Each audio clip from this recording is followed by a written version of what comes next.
একদিন এক ব্যক্তি হজরত মুসা আলাইহিস সালামের দরবারে এসে কাঁদতে কাঁদতে বলল, হে আল্লাহর নবী, আমি খুব গরিব, আল্লাহর কাছে দোয়া করুন যেন তিনি আমার পুরো জীবনের রিজিক আমাকে একদিনেই দিয়ে দেন, অন্তত একদিন তো পেট ভরে খেতে পারি।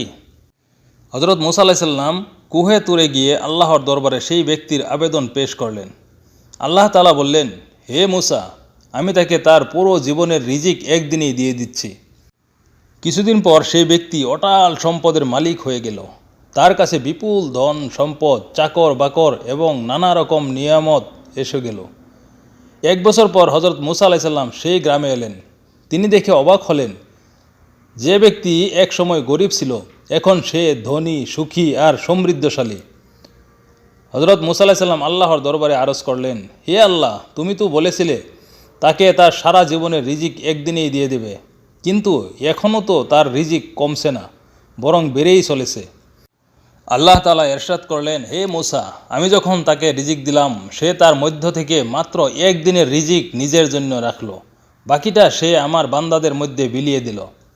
আর সে যা কিছু আমার পথে দিল আমি তাকে বহু গুণে বাড়িয়ে ফিরিয়ে দিলাম।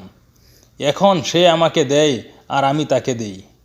সে উদারতার দরজা খুলেছে আর আমি আমার রহমতের দরজা তার উপর উন্মুক্ত করেছি।